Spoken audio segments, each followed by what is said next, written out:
ٹھیک ہے. ہاں اگر وہی چیز جس سے آپ بحث کر رہے ہو وہ اس موضوع کا حصہ ہے تو پھر اس کا مطلب موضوع کے جز سے بحث ہے. جز سے بحث جو ہوتی ہے وہ موضوع کی بحث ہوتی ہے، مبادیات میں آ جائے گی. ٹھیک ہو. ٹھیک ہے جی.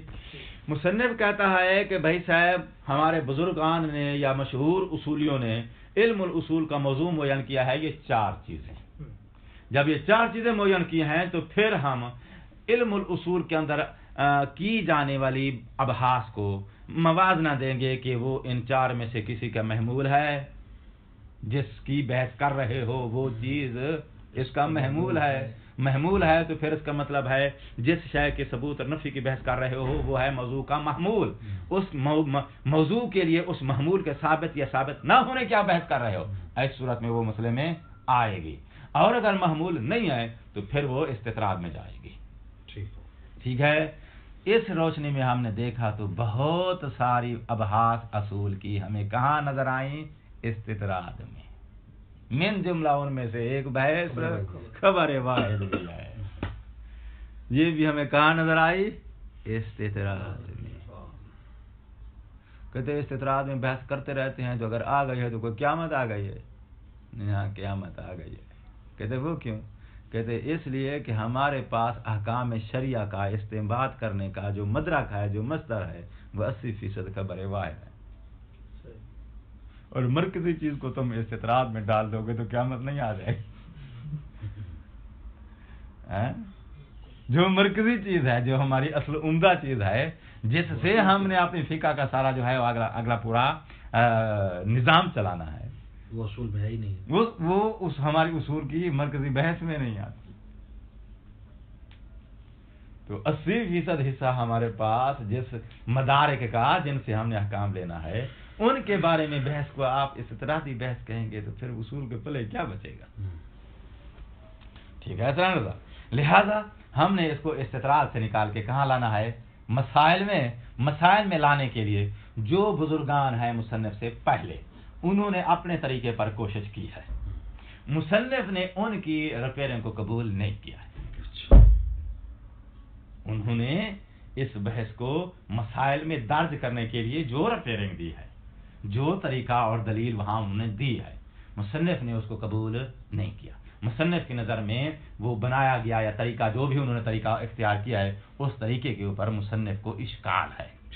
جس کی وجہ سے مصنف نے پھر اپنی ریپیئرنگ دی ہے، اپنا طریقہ دیا ہے، جس کے ذریعے اس بحث کو وہ لے کے آیا ہے کدھر؟ مرکزی مسائل کے اندر داخل کرنے میں کامیاب ہو گیا ہے. تو اب ہم پہلے مصنف کا طریقہ بیان کریں گے، پھر ہم اسلاف کے طریقے بیان کریں گے اور مصنف کے جو اشکالات ہیں ان پر وہ بھی بیان کریں گے. ڈیزائن ذہن میں آگے ساری بحث کا یہ نہیں آیا.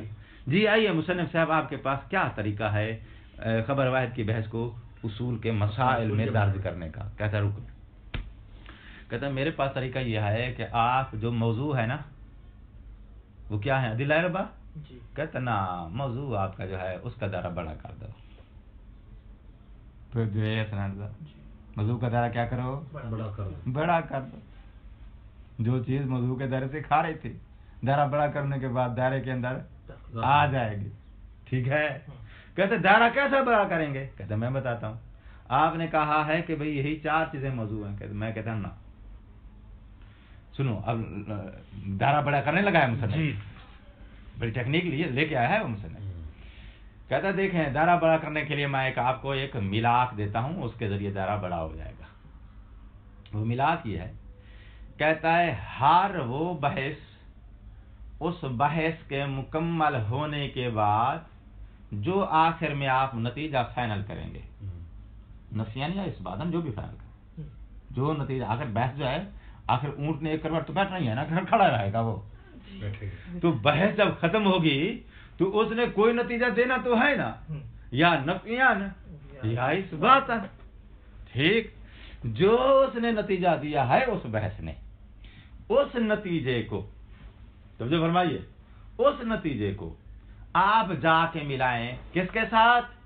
اس مصدر کے ساتھ جہاں سے آپ نے حکم شرعی کو استخراج کرنا ہے، استنباط کرنا ہے. حکم شرعی کا آپ نے جس مصدر سے استنباط کا ترجمہ مطلب کیا ہوتا ہے؟ استخراج الحکم الشرعی